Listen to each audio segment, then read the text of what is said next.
नमस्कार, मी उद्धव कुथे, उपजिल्हा प्रमुख शिवसेना शिंदेगड। पेणमध्ये जे काही इलेक्शन आता होऊ घातलेलं आहे विधानसभेचा, त्या संदर्भात मी आपल्याला काही गोष्टी सांगतो आहे की पेण आणि सुधागड तालुक्यामध्ये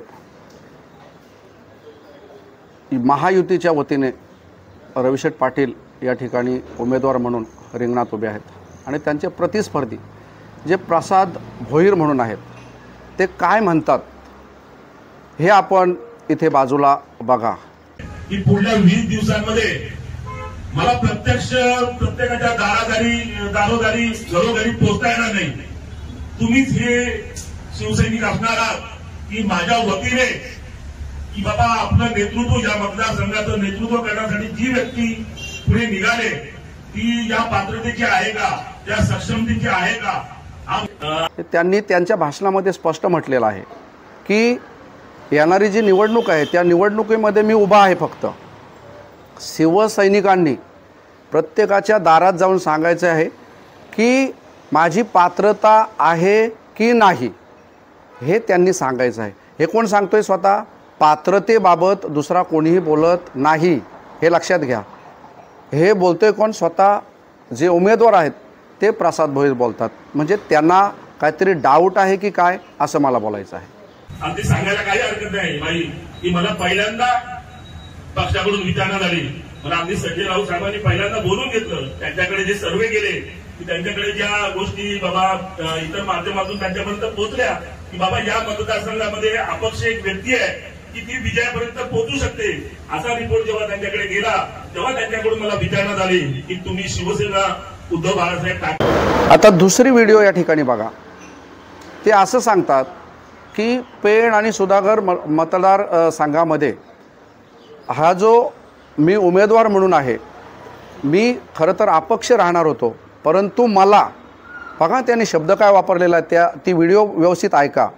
मला शिवसेनेचे नेते खासदार संजय राऊत जे बडबड करतायत, संजय राऊत सध्या त्यांचं काम भोंगा लावण्याचं आहे, ते संजय राऊतनी मला फोन केला आणि मला स्वतःने बोलून घेतला आणि नंतर मग त्यांनी या मतदारसंघाचा अभ्यास करून इथून फक्त मीच निवडून येईन म्हणून मला बोलावून घेऊन या ठिकाणी मला त्यांनी AB फॉर्म दिलं।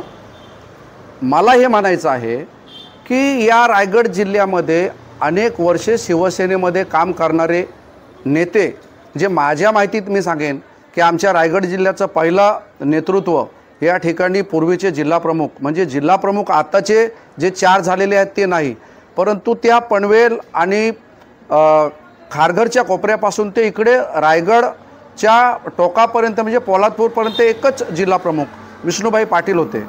मग विष्णुभाई पाटलांसारखा नेतृत्व शिवसेनेकडे नाही असं ह्यांना म्हणायचं आहे का? त्याच्यानंतर मी सांगेन की मागच्या वेळेला ज्यांनी विधानसभेचं तिकीट घेऊन रावे दादरमध्ये ज्यांना मारहाण झाली ते आमचे मित्र किशोरभाई जैन, हे सुद्धा ह्यांना सुद्धा तिकीट भेटणार नाही, म्हणजे त्यांची पण त्याच्यामध्ये पात्रता नाही का? त्याच्यानंतर इथे कासूमधले जे आता उपजिल्हा प्रमुख होते ते माझे मित्र नरेश गावंड, यांची पण पात्रता नाही का? म्हणजे ह्यांना म्हणायचं काय नक्की की फक्त आणि फक्त मी निवडून येणार म्हणून संजय राऊत साहेबांनी मला फोन केला आणि बोलवून घेऊन AB फॉर्म दिला। हे मी नाही बोलत, शिवसैनिकांनी व्यवस्थित ऐका। ही व्हिडिओ त्यांनी भाषण केलेलं आणि शिवसैनिकांसमोर भाषण केलेलं आहे, हे तुम्ही त्या ठिकाणी ऐका। एवढंच माझं म्हणणं, आणि नंतर ह्यांना मतदान करायचं की नाही हे शिवसेनेने ठरवायचं। या दिवशी माझ्यासोबत ही करवट आणि अगदी म्हणजे जिद्दीने पेटणारी संघटना सोबत आले। हे अजून एक व्हिडिओ बघा। ह्याच्यामध्ये काय सांगतायत ते महाशय की मी स्वतः शिवसेनेकडे गेलो नाही, तर शिवसेना मला जॉईन झालेली आहे। शिवसेना पक्ष नाही, शिवसेना संघटना मला जॉईन झालेली आहे आणि म्हणून मला खात्री आहे की मी निवडून येईन। म्हणजे नक्की काय यांचं चाललेलं आहे। आणि त्याच्यामध्ये एवढंच नाही तर दुसरं एक भाषण आहे त्याच्यामध्ये सुद्धा त्यांनी सांगितलेलं आहे प्रसाद भोईरनी की मशाल मला जॉईन झाली, नक्की मला कळत नाही की शिवसेना पक्ष आहे त्या पक्षाचा नेतृत्व यांनी विकत घेतलेलं आहे की त्यांचं नेतृत्व का आहे ते कोणी ठरवायचं. म्हणजे शिवसेनेच्या जे पदाधिकारी आहेत रायगड जिल्ह्याचे आणि शिवसेनेचे जे कार्यकर्ते आहेत किंवा शिवसैनिक आपण म्हणतो कडवट शिवसैनिक, त्या कडवट शिवसैनिकांनी ठरवायचं आहे की जर शिवसेना ह्याला जॉईन झाली असं हा म्हणतोय तर यांना नक्की मतदान करायचं की नाही करायचं. जर मतदान शिवसैनिकांनी यांना केलं तर हे काय करणार, कारण मी सांगतोय आत्ताच जवळजवळ 4 महिन्यामध्ये 4 पक्ष बदल झाला यांच्यामध्ये.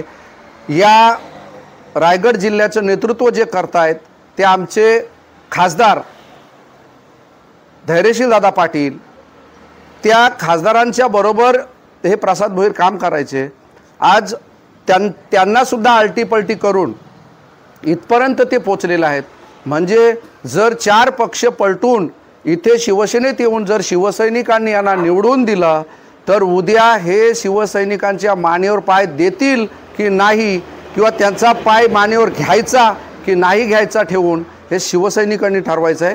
हे मी बोलत नाही, मी काही त्यांच्यावर टीका करत नाही, परंतु ते जे बोललेत हे मी फक्त निदर्शनास आणून देतो, एवढंच माझं म्हणणं आहे. बाकी सुज्ञ शिवसैनिक आहे, शिवसैनिकांनी विचार करून योग्य त्या उमेदवारास, असं मला वाटते की आत्ताचे योग्य उमेदवार पेण विधानसभा मतदारसंघाचे रविशेठ पाटील ज्यांची निशाणी कमळ आहे त्यांच्या पुढील बटन दाबून त्यांनाच भरघोस मतांनी विजयी करावा असं मला वाटतोय. या ठिकाणी मी थांबतो. पुढील समाचार नंतर घेईनच. धन्यवाद.